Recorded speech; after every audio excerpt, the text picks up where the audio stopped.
বৰ্তমান পদবন্ধে পাঠ হৈ আছে চতুৰ্থ স্কন্ধ আৰু এই চতুৰ্থ স্কন্ধত এটি দফা চলি আছে দক্ষ যজ্ঞ। দক্ষ নামৰ প্ৰজাপতি এটি যজ্ঞ কৰিছে, যিটো যজ্ঞৰ নাম হ'ল বৃহস্পতি। বৃহস্পতি নামে যজ্ঞ কৰে দক্ষ ৰাজে। দক্ষ ৰজাই প্ৰজাপতি দক্ষই বৃহস্পতি নামে এটি যজ্ঞ কৰিছে, কিন্তু সেই যজ্ঞত স্বৰ্গ মৰ্ত্য পাতাল লোকালোকৰ সমস্ত জনাকে নিমন্ত্ৰণ কৰিলে, কিন্তু তেওঁৰ জোঁৱায়েক সতীৰ স্বামী শিৱক সেই যজ্ঞলৈ কিন্তু নিমন্ত্ৰণ কৰা নহ'ল। আৰু নিমন্ত্ৰণ নকৰাৰ বাবে শিৱৰ অকণমানো বেয়া ভাৱ নাই, ক্ষোভ নাই শহুৰেক দক্ষৰ প্ৰতি। কিন্তু শিৱৰ ধৰ্মপত্নী সতীয়ে চিন্তা কৰিলে যে মোৰ পিতৃ দক্ষই হয়তো মোক নিমন্ত্ৰণ কৰিবলৈ কিবা কাৰণত পাহৰি গ'ল, তথাপিতো মই যেতিয়া তেওঁৰেই সন্তান, মই নিজে তালৈ গ'লেও কোনো অপৰাধ নহয়। এনেকৈ ভাৱনাযুক্ত হৈ স্বামী শিৱৰ চৰণত সেৱা নিবেদন কৰিলে যে হে স্বামী, তুমি মোৰ নিজ স্বামী কৃপাৰ সমুদ্ৰ, তজু সেৱ কিনি প্ৰায় আমি আতি ক্ষুদ্ৰ, সাধিবাহা মূৰ বাঞ্ছা ইটো কোন চিত্ৰ, পৰম দয়ালু তুমি অগাধ চৰিত্ৰ। যে মই তোমাৰ অৰ্ধাংগিনী, মোৰ পিতৃ দক্ষই আমাক নিমন্ত্ৰণ নকৰিলে, এতেকে বুলি মই কন্যা হিচাপে তেওঁৰ ঘৰলৈ যোৱাটোততো বাধা থাকিব নালাগে। হে স্বামী শিৱ, তুমি মোক আজ্ঞা দিবানে পিতৃৰ গৃহত কৰা সেই বৃহস্পতি নামৰ যজ্ঞত উপস্থিত হ'বৰ বাবে?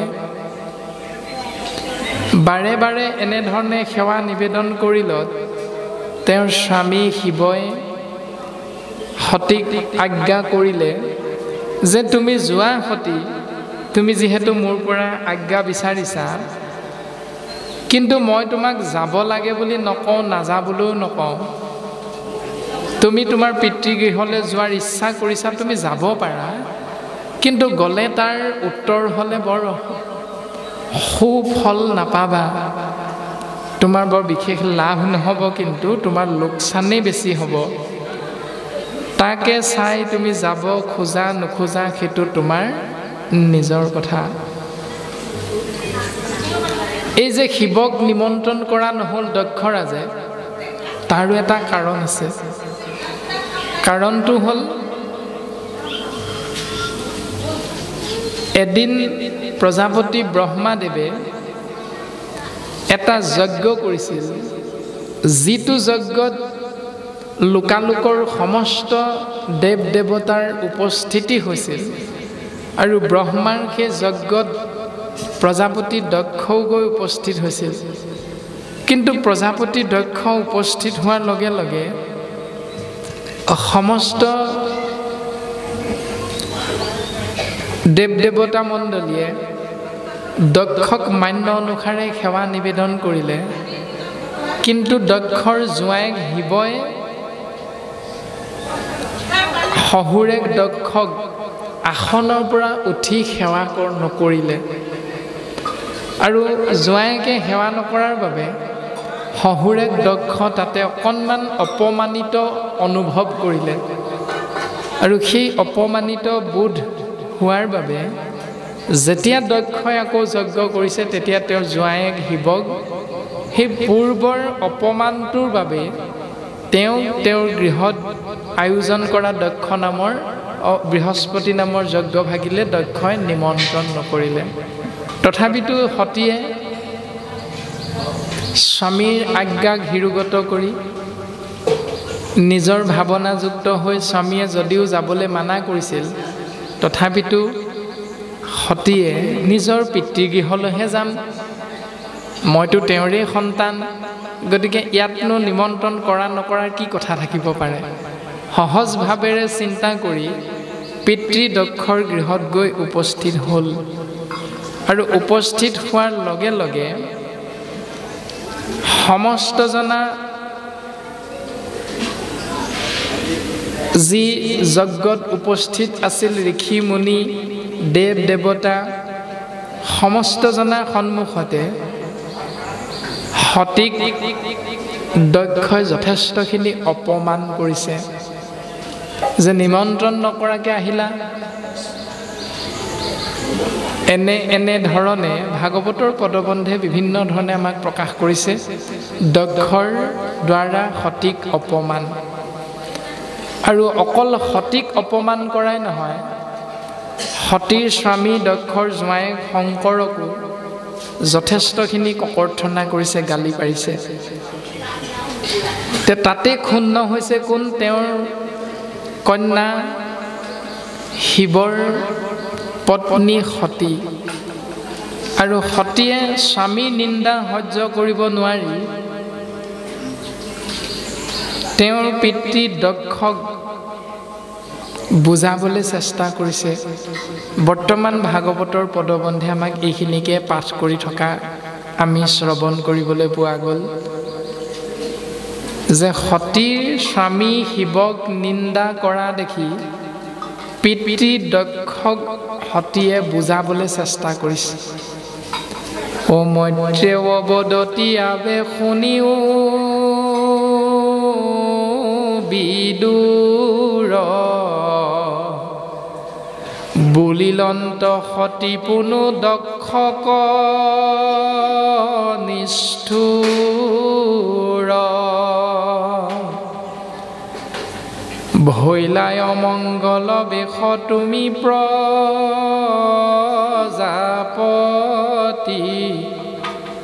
হুৱে নহে গুণী চোৱাই আপোনাক প্ৰতি।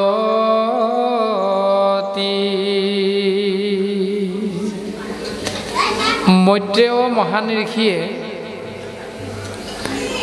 ভগৱন্তৰ একান্ত ভকত বিদুৰৰ আগত প্ৰকাশ কৰিছে যে সেই মহামহন্ত বিদুৰ তুমি শুনাচোন, এনেকৈ যেতিয়া দক্ষই জোঁৱায়েক শিৱক তেওঁৰ কন্যা তথা পত্নীৰ আগতে অপমান কৰিছে, তাতে ক্ষুণ্ণ হৈ সতীয়ে পিতৃ দক্ষক বুজাবলৈ চেষ্টা কৰিছে। ভৈলা অমংগল বেশ তুমি প্ৰজাপতি হুৱে নহে গুণী চোৱা আপোনাক প্ৰতি। সেই মোৰ পিতৃ এই বুলি নাই কোৱা, হেৰা দক্ষ তুমি তোমাৰ অমংগল নিজে মাতি আনিছা। এৰামে শিৱ হেন নামৰ মহিমান জানিলা অবিচাৰে শংকৰক পূৰ্বতে নিন্দিলা। যিটো শিৱ হেন নাম দুটয় অক্ষৰ অকস্মাত স্মৰিলে বাৰে পুৰুষৰ।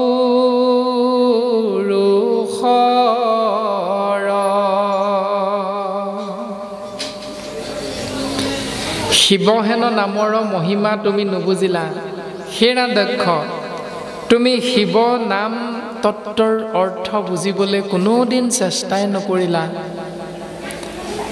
বিনা বিচাৰে তুমি শংকৰক পূৰ্বতে কেৱল নিন্দাই কৰিলা।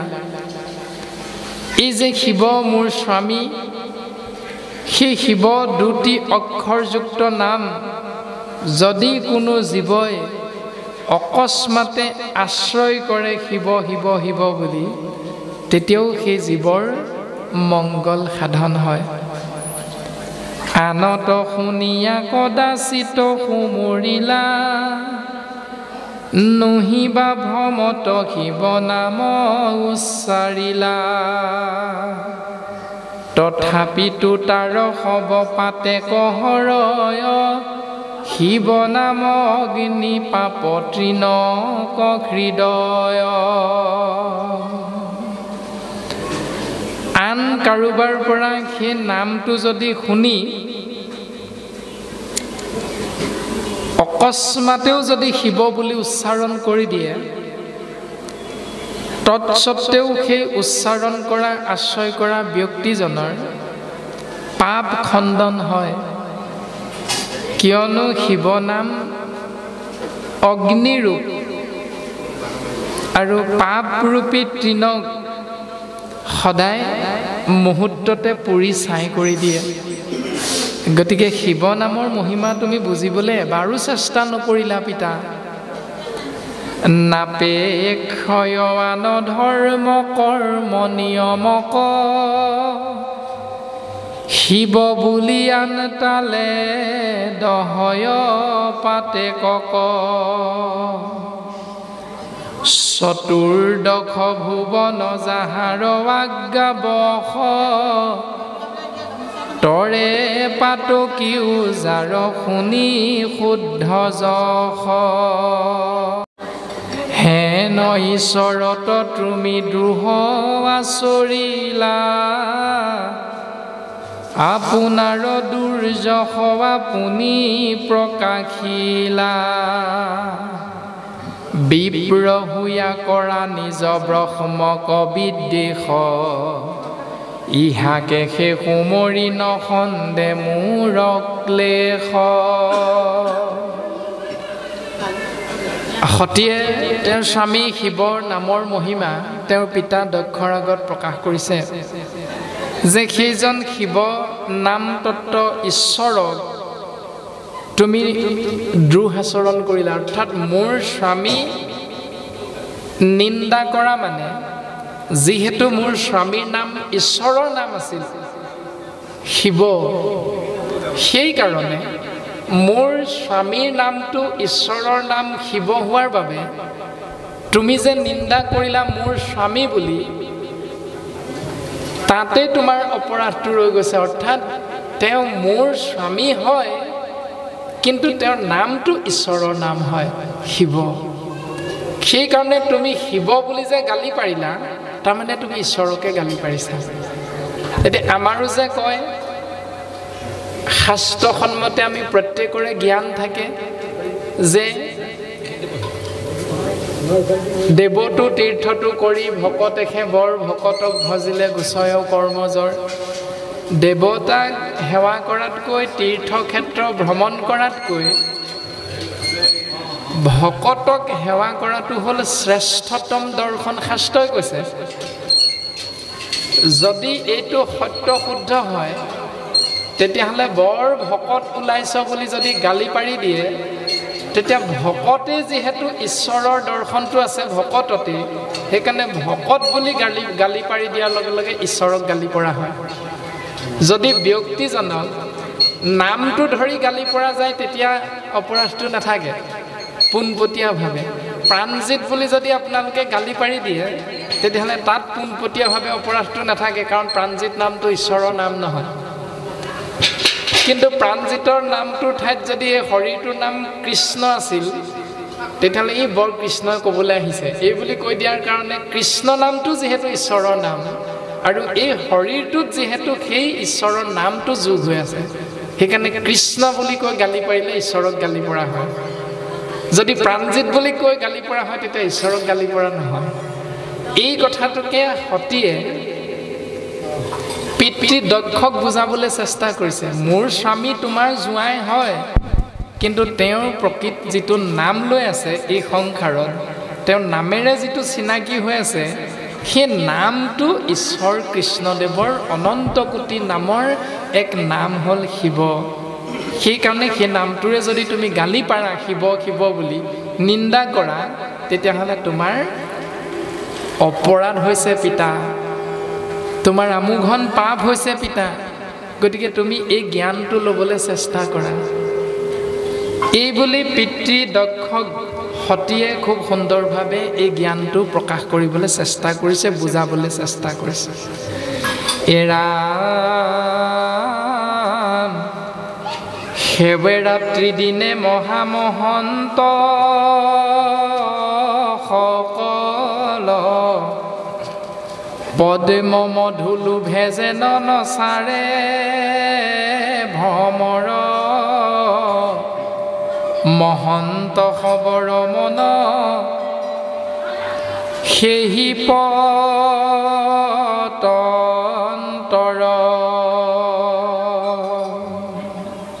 ভোমোৰাই যেনেকৈ ফুলত পৰি ফুলৰ মধুকণ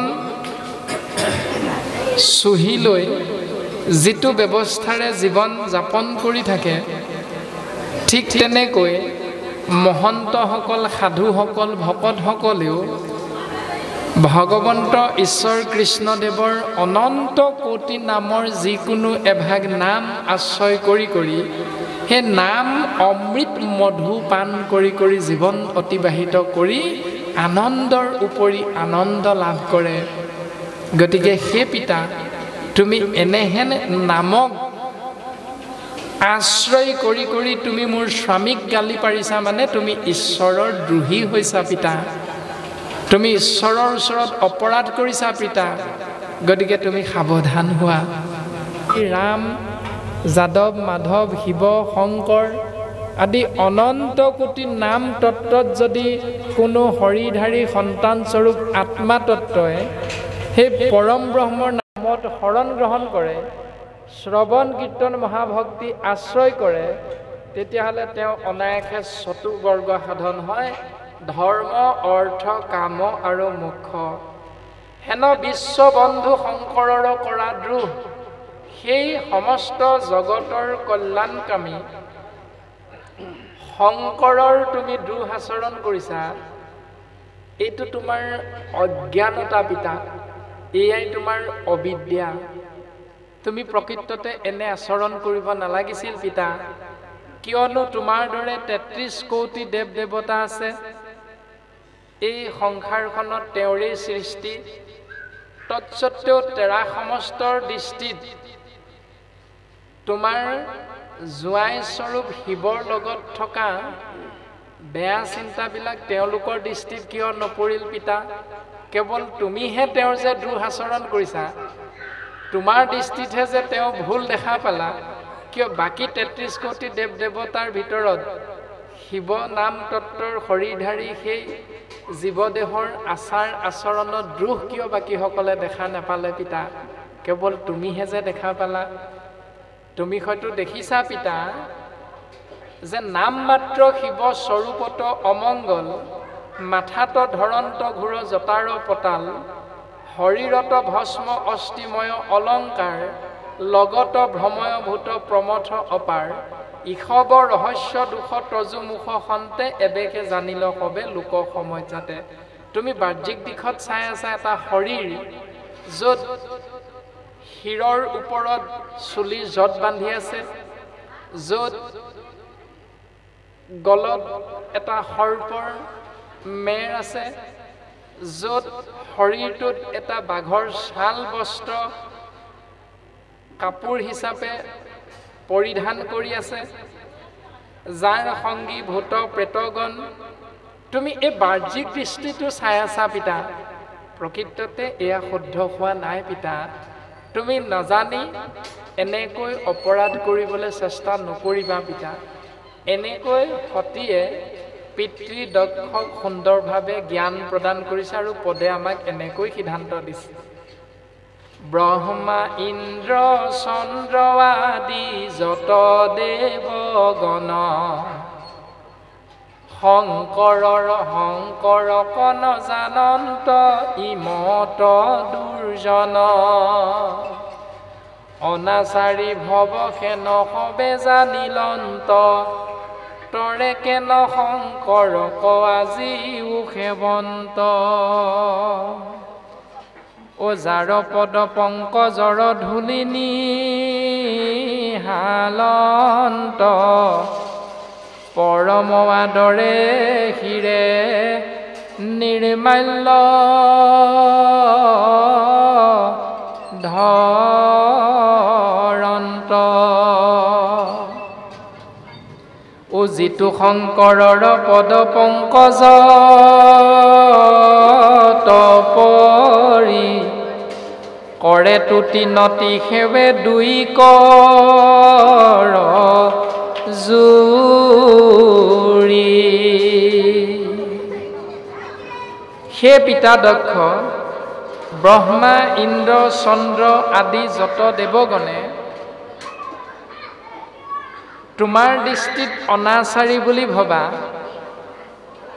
সেইজন মোৰ স্বামী কিন্তু শংকৰকে দিনে ৰাতিয়ে সেৱা নিবেদন কৰি থাকে, যাৰ পদ পংকজৰ ধূলি আশ্ৰয় কৰে শিৰত নিৰ্মালী হিচাপে,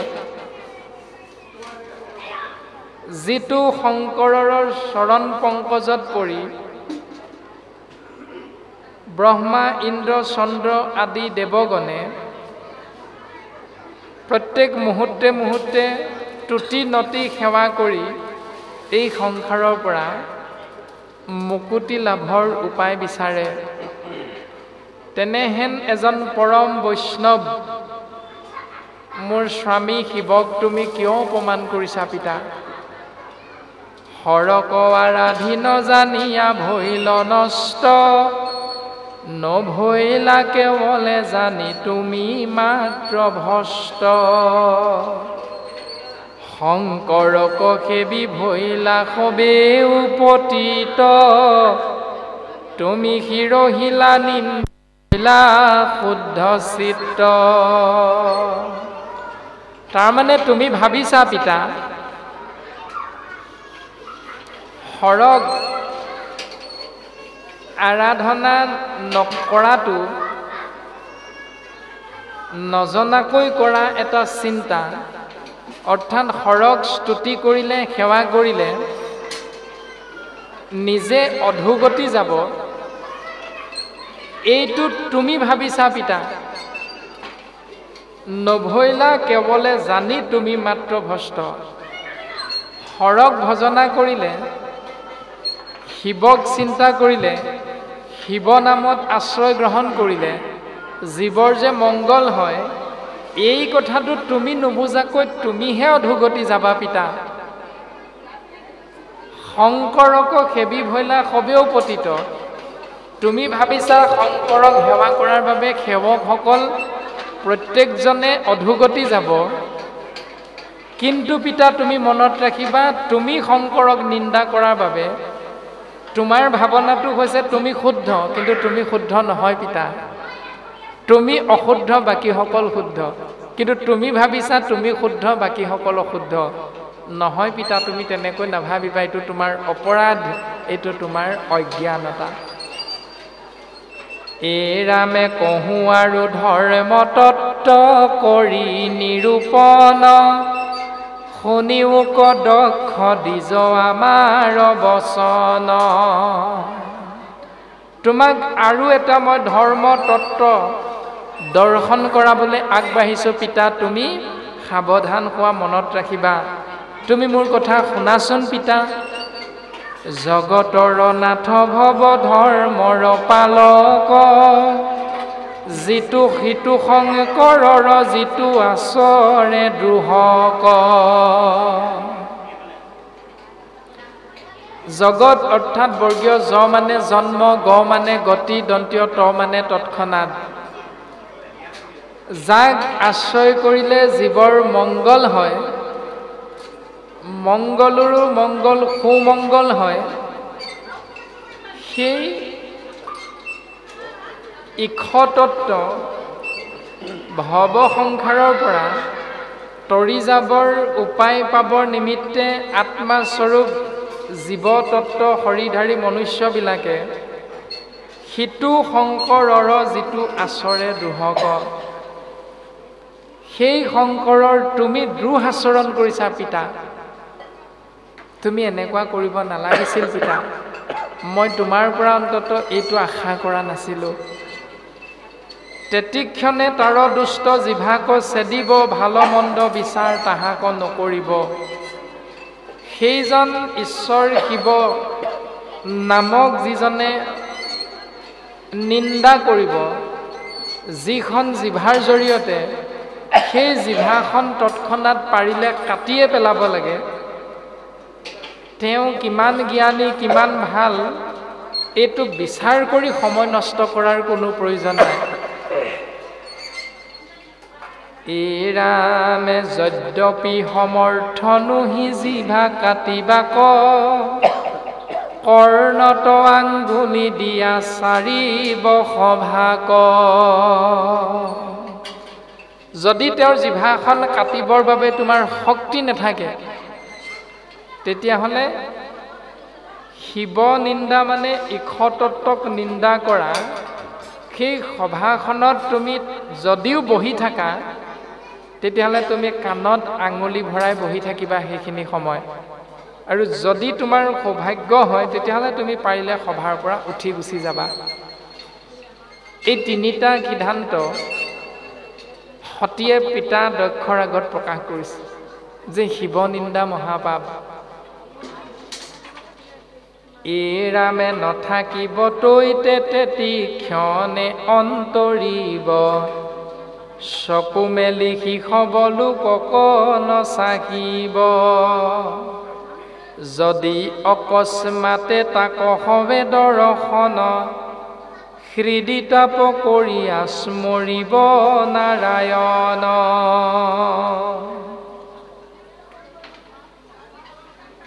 সতীয়ে সিদ্ধান্ত দিছে যে সেই পিতা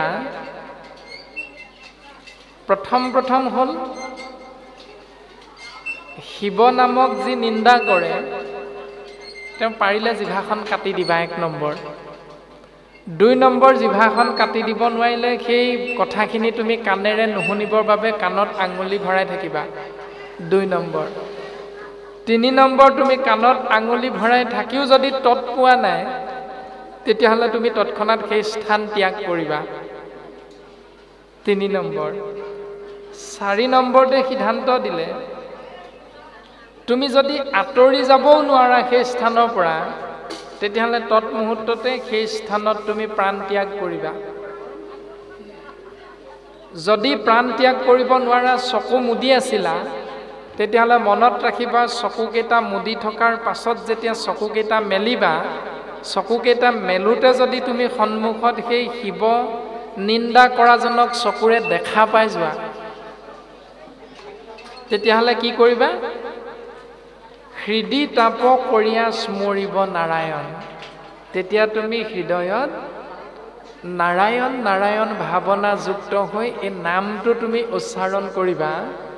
তেতিয়া তুমি সেই 4টা যে কৰ্ম কৰিব নোৱাৰিলা, তাৰ বাবে তোমাৰো যি পাপ হ'ল, সেই পাপৰ পৰা তুমি পৰিত্ৰাণ পাব পাৰিবা। নাৰায়ণ নামটো তুমি আশ্ৰয় কৰিবা। এই দৰ্শনকেইটা সতীয়ে পিতাক দক্ষক বুজাবলৈ চেষ্টা কৰিছে। আৰু কৃপালু গুৰুজন বস্তুৱে আমি সমস্ত জনাকে এই দৰ্শনটো দিবলৈ চেষ্টা কৰিছে। 4বত হিতে তনু আপোনাৰ প্ৰাণ, ও এতেকে স্বধৰ্মৱাত শাস্ত্ৰেও প্ৰমাণ।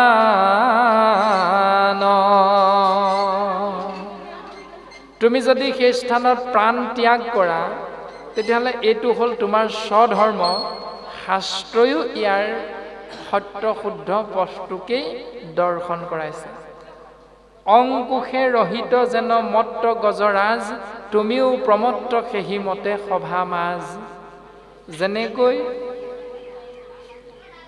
এটা মদগৰ্বী হাতীক, দঁতাল হাতীক অংকুশডালেৰে বশ কৰিবৰ বাবে মাউতজনে এডাল অংকুশ লৈ থাকে, জোঙা লোহাৰ লৈ থাকে। তুমিও কিন্তু পিতা দক্ষ সেই অহংকাৰী মদমত্ত হাতীটোৰ দৰে আজিৰ সভাখনত তুমি প্ৰকাশমান হৈ আছা।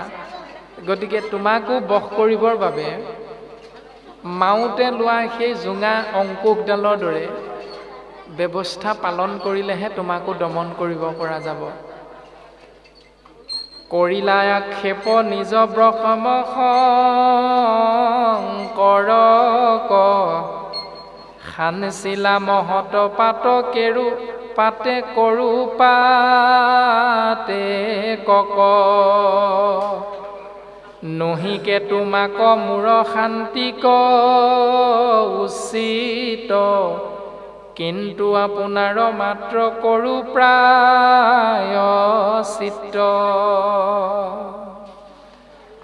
কৰিলা আক্ষেপ নিজ ব্ৰহ্ম শংকৰক তুমি মোৰ স্বামী শংকৰক নিন্দা কৰিলা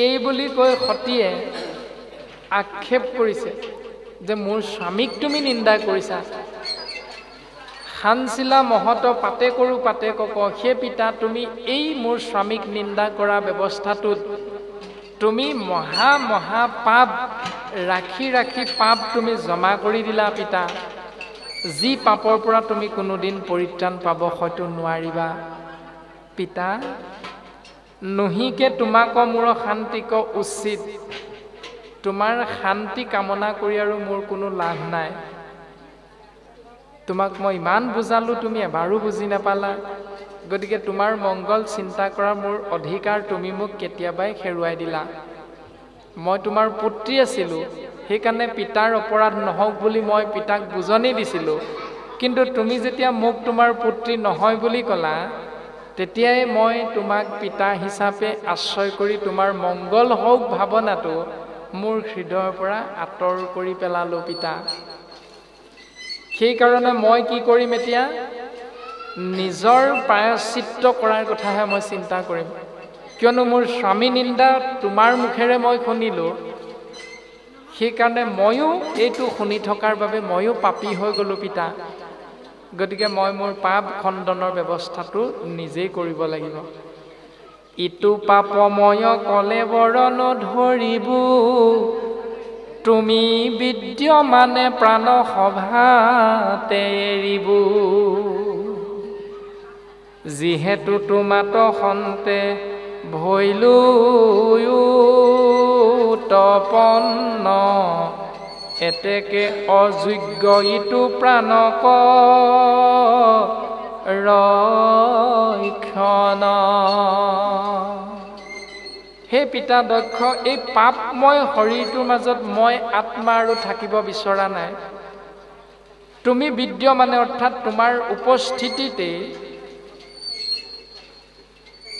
মই ৰূপী প্ৰাণতত্ত্ব এই স্থানতে মই শৰীৰৰ পৰা ওলাই যাব বিচাৰিছো এৰাই যাব বিচাৰিছো কিয়নো যিহেতু তোমাত হন্তে ভৈলো উৎপন্ন তুমি ঈশ্বৰক নিন্দা কৰা এজন মহাপাপী আৰু ময়ো হে মহাপাপীৰা সন্তান সতী সেইকাৰণে জগতে তোমাকতো হাঁহিবই কিন্তু মোকো তোমাৰ পুত্ৰী পুত্ৰী বুলি কৈ কৈ মোকো জগতে অপমান কৰিব ককৰ্থনা কৰিব পিতা গতিকে এনে এটা গ্লানি যুক্ত দেহত মই ঘুমাই থাকি আৰু লাভ নহব পিতা গতিকে তোমাৰ ঔৰসজাত সন্তান হিচাপে তোমাৰ সন্মুখতে মই প্ৰাণ তত্ত্ব এৰিব বিচাৰিছো যেন কহো অবিচাৰে চণ্ডালৰ অন্ন প্ৰমাদত থাকি কেহু কৰিলে ভোজন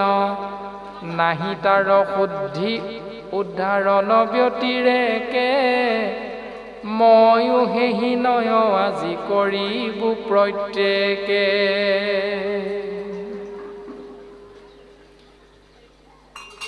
কৰিলা হৰক যত পূৰ্বতে আক্ষেপ তাহাৰ উত্তৰ কহো কৰিয়া সংক্ষেপ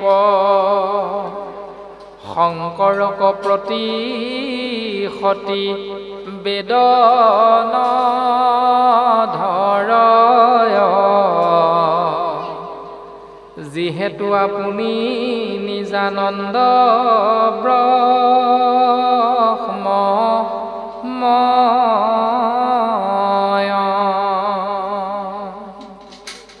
যেন কেহু অবিচাৰে চণ্ডালৰ অন্ন যেনেকৈ কোনো এজন ব্যক্তিয়ে বিচাৰ নকৰাকৈ চণ্ডালৰ অন্ন গ্ৰহণ কৰে সেই সময়খিনি প্ৰমাদত থাকি কেহু কৰিলে ভোজন নাহি তাৰ শুদ্ধি উদ্ধাৰণ ব্যতিৰেকে ময়ো সেহি নয় আজি কৰিব প্ৰত্যেকে।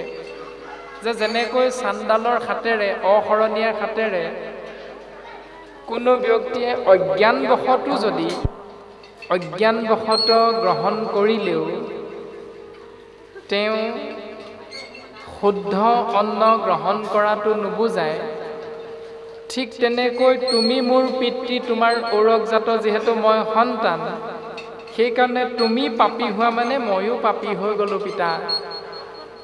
কিয়নো তুমি যাক অপমান কৰিছিলা সেইজন যে মোৰ স্বামী, গতিকে তোমাৰ লগতে ময়ো পাপিনী হৈ গ'লোঁ পিতা। ময়ো সেহি নয় আজি কৰিব প্ৰত্যেক। সেইকাৰণে ময়ো আজি তোমাৰ পাপৰ প্ৰায়শ্চিত্তৰ বিপৰীতে মই মোৰ পাপ খণ্ডনৰ বাবে মই নিজেই ব্যৱস্থাটো পালন কৰিম। নিবৃত্তি মাৰ্গত যিটো সদায় নীৰদ, যাহাৰ আনন্দ সদা কেৱল ব্ৰহ্মত, তাৰ কিবা কৰ্মে ধৰ্মে আছে অধিকাৰ, কিবা শৌচ আচাৰ সামান্য সদাচাৰ। সেই পিতা সতীয়ে দক্ষক পুনৰ উপদেশ প্ৰদান কৰিছে, সেই পিতা বেদত দুটা দৰ্শন আছে, দুটা মাৰ্গ আছে, এটা হ'ল প্ৰবৃত্তি আৰু অন্যটো হ'ল নিবৃত্তি।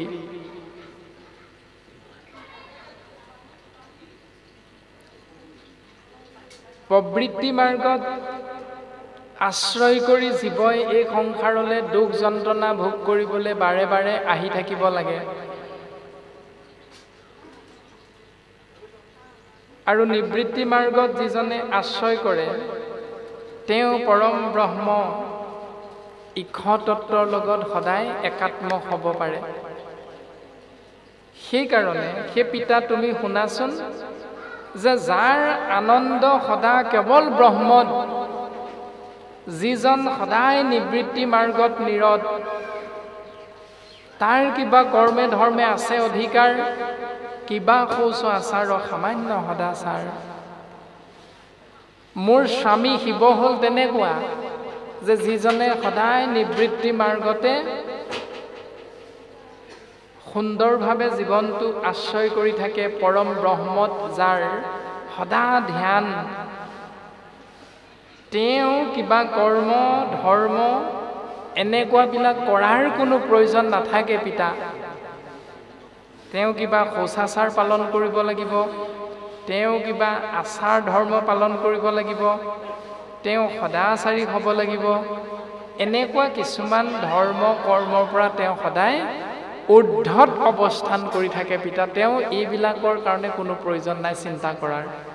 গতিকে মোৰ স্বামী শিৱ তেনে এজন যোগী পৰম ব্ৰহ্ম সদায় চিন্তা কৰি থকা দেৱতাসকলৰ বাবে মোৰ স্বামী হ'ল ঈশ তত্ত্ব সদৃশ। গতিকে পিতা তুমি তেনে এজনক অপমান কৰি তুমি মহাপাপত লিপ্ত হলা পিতা। আপোনাক আপুনি চিন্তন্ত নিৰন্তৰ, গাৱে বেদ শিৰো ভাগে কৰিয়া বিস্তৰ। নিজ ধৰ্মে থাকি কাকো নকৰা বিদেশ, যাৰ যেন মত ধৰ্ম থাপন্ত নিশেষ। যেন ভিন্ন মতি দেৱ দেৱ মনুষ্য খবৰ, কাকো কেৱে নচাৰয় কেৱলে মৎস্যৰ। প্ৰবৃত্তি নিবৃত্তি বেদ মাৰ্গ দুই মত, পুৰুষৰ অনুৰূপে প্ৰকাশে লোকত। কদাপি নাথাকে দুয়ো একে পুৰুষত, কেহু প্ৰবৃত্তিত কেহু নিবৃত্তিতৰত।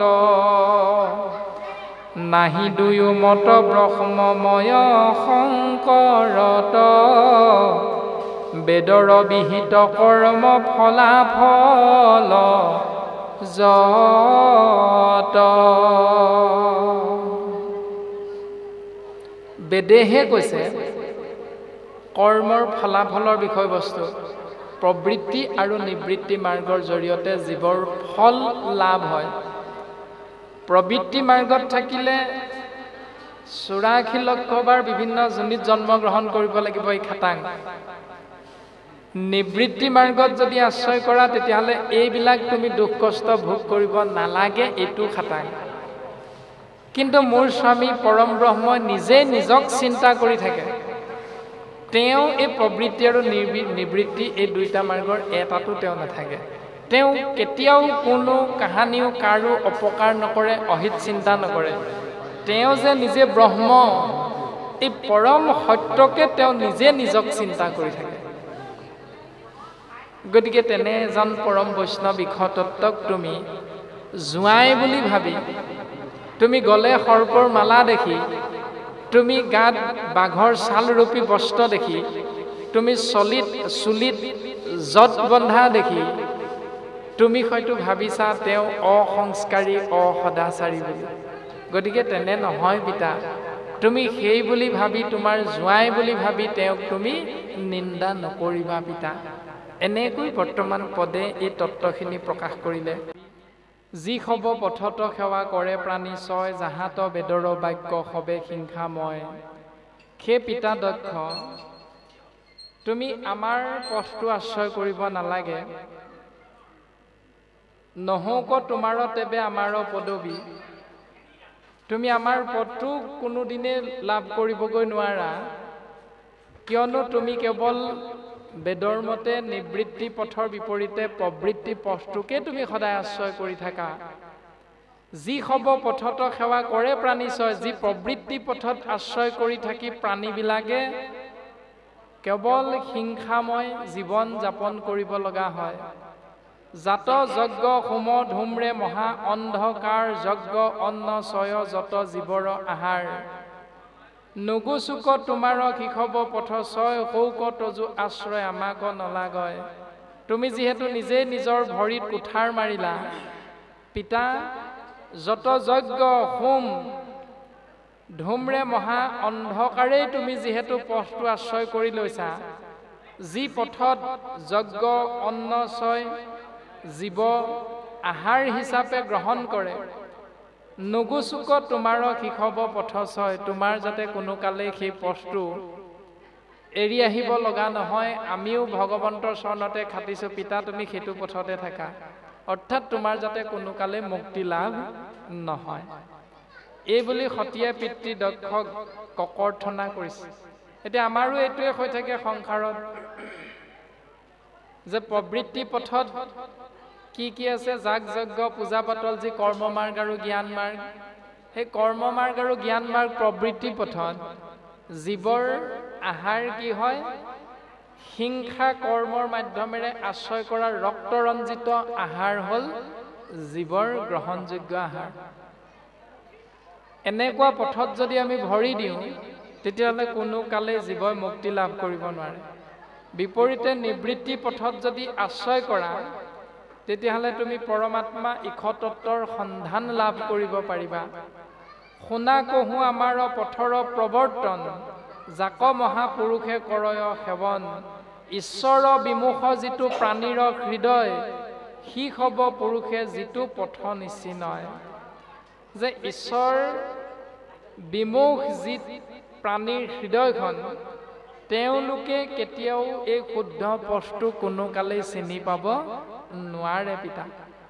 তুমিও সেইটোকে কৰি আছা। পৰম সংসৰ সেব্য ইটো দিব্য পথ, দেৱতাৰু গুজ্জ প্ৰকাশয় মহন্ত।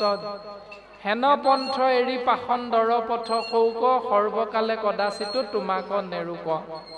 হে পিতা, কোনো ক্ষণতে কোনো সময়তে যাতে তুমি সেই পথটোৰ পৰা আঁতৰি আহিব লগা নহয়, তুমি সেইটোতে থাকা পিতা। আমিও তোমাক অভিশাপ নিচিনাকৈ ককৰ্থনা কৰিছে সতীয়ে যে পিতা, তুমি যাতে কোনো কালে এই বিপথটোৰ পৰা সৎ পথটো তুমি আৰু দৰ্শন নোপোৱা, তুমি তাতেই থাকা পিতা। কিয়নো জীৱৰ স্বধৰ্ম হ'ল পৰম আত্মা ঈশ তত্ত্বক চিন্তা কৰি জীৱন সুন্দৰৰ পৰা সুন্দৰ দিশেৰে লৈ যোৱা। পৰম সংঘৰ সেব্য ইটো দিব্য পথ। পৰম সংঘ মানে আত্মা তত্ত্বৰ কথা কোৱা হৈছে। আত্মা তত্ত্বৰ ধৰ্ম হ'ল পৰমাত্মা ঈশ তত্ত্বৰ চিন্তাত জীৱনটো আগবঢ়াই দিয়া। যিটো দেৱতাৰো গুৰ্য প্ৰকাশয় মহন্তত, যিটো দেৱতাসকলেও বুজি নাপায়, কেৱল মহন্তসকলৰ লগতহে এই তত্ত্বটো প্ৰকাশমান হৈ থাকে। গতিকে সেই পথটো এৰি পিতা তুমি পাখণ্ডৰ পথটোকে লোৱা, তুমি অধোগতিয়ে যোৱা, তুমি নৰকগামীয়ে কোৱা, তুমি যেন কোনোদিন মুক্তি লাভ কৰিব লগা নহয় পিতা।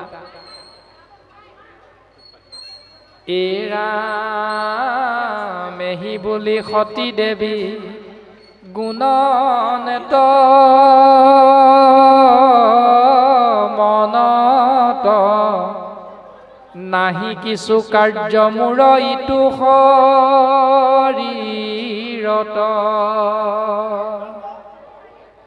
ৰামে এৰিবু শৰীৰ বুলি থিৰ কৰি মনে বুলিবে লাগিলা পুনো সভাবিদ্যমানে। এনেকৈ ভাবি চিন্তি সতীয়ে এই শৰীৰটোত আৰু অৱস্থান কৰি থাকি কোনো লাভ নহ'ব বুলি ভাবি এই শৰীৰটো এৰাৰ কথা চিন্তা কৰিলে। আৰু শৰীৰটো এৰাৰ কথা চিন্তা কৰি শুনা সময় যায় মোৰ হৃদয়ৰ খেদ, আজি ধৰি ইজন্মক কৰো পৰিচ্ছেদ। শংকৰৰ অপকাৰী দক্ষ প্ৰজাপতি, যিহেতু ইহাত আঁকি ভৈলো উৎপত্তি। আমাক তোমালোকে অপৰাধ নধৰিবা। সেই সভাসদ বৰ্গ, আমি যে এই ঈশ্বৰদ্ৰোহী দক্ষৰ ঔৰসতে যে আমি জন্মগ্ৰহণ কৰিছিলোঁ এই সংসাৰত, আমি যে এওঁৰেই কন্যা, এই বুলি কৈ কৈ তোমালোকে আৰু আমাক অপমানিত নকৰিবা। সেই সুধীবৃন্দ, অধমত জন্মে মূৰ নাহি কিছু কাজ, পিতৃসেন সম্বন্ধটো মূৰ লাগে লাজ। যে মই এনেকৈ অধমত জন্ম হোৱাৰ বাবে মোৰ আৰু বেলেগ কিবা কৰিব লগা আছে বুলি মই নাভাবোঁ। আৰু এই যে দক্ষৰ লগত মোৰ পিতৃ আৰু পুত্ৰৰ, পিতৃ আৰু কন্যাৰ যি সম্পৰ্ক, এই সম্পৰ্কটো মই সমাজত চিনাকি দিবৰ বাবে আজিৰ পৰা মোৰ লাজ লাগিছে। এই বুলি সমস্ত জনা সমাজৰ ঋষি মুনি ত্ৰিদশ দেৱতাৰ প্ৰতি চাই চাই সতীয়ে নিজকে অপৰাধী অপৰাধী বুলি প্ৰকাশ কৰিছে। আৰু তাৰ পাছত সতীয়ে প্ৰকাশ কৰিছে যে যি কাৰণে দক্ষৰ ঘৰত উপজিলো, শংকৰৰ আশা মই এতেকে এৰিলো। যে মই শিৱক স্বামী ৰূপে পাবৰ বাবেহে দক্ষৰ গৃহত জন্মগ্ৰহণ কৰিছিলোঁ, কিন্তু আজিৰ পৰা মই সেই স্বামী শংকৰৰ আশা ত্যাগ কৰিলো। চাহিবু তাহান মুখ পুনু কেন মতে, কৰিলো নিশ্চয় নচাখিবু ইজন্মতে। তেওঁ মুখখন চাবৰ বাবে মই এই জন্মত আৰু আশা নকৰোঁ, কাৰণ মই এই পাপী দেহাৰে মোৰ স্বামীক মই দৰ্শন কৰাটো মই আৰু বিচৰা নাই। সেইকাৰণে মই প্ৰাণ ত্যাগ কৰিম, যে কৰিলো নিশ্চয় নচাহিবু ইজন্মতে, এই জন্মত আৰু মই তেওঁক দৰ্শন নকৰোঁ। এহি বুলি মৌন ভৈলা শংকৰৰ জায়া, ৰখিলা সভাৰ মাজে উত্তৰক ছায়া। এই বুলি শংকৰৰ শিৱৰ ধৰ্মপত্নী সতীয়ে সভাসদ বৰ্গৰ ফালে উত্তৰৰ আশা কৰি প্ৰত্যেকলে দৃষ্টি প্ৰদান কৰিছে। প্ৰত্যেকৰে মুখমণ্ডললৈ চাইছে যে তোমালোকে মোৰ কথাটোত, মোৰ সিদ্ধান্তটোত সন্মতি দিবা নে কিবা উপদেশ দিবা। যদি উপদেশ দিয়া মোক তোমালোকে উপদেশ এটা দিয়া। মই প্ৰাণ ত্যাগ কৰিবলৈ ওলাইছোঁ, যে মই মৰিব লাগে নে নালাগে, তোমালোকে মোক এটা উত্তৰ দিয়া যদি তোমালোকে দিব বিচাৰা। এই বুলি সতী মৌন হৈ ৰ'ল। তাৰ পাছত পিন্ধিলন্ত শুদ্ধ পিত উত্তম বসন, কৰিলা সৰ্বাংগে আৰু বস্ত্ৰে আৱৰণ। তেওঁ শুদ্ধ হালধীয়া উত্তম বসন শৰীৰত আৱৰি ল'লে। দুই চক্ষু মেলি যুগ পথে ভৈলা স্থিত চক্ষু দুটা মেলি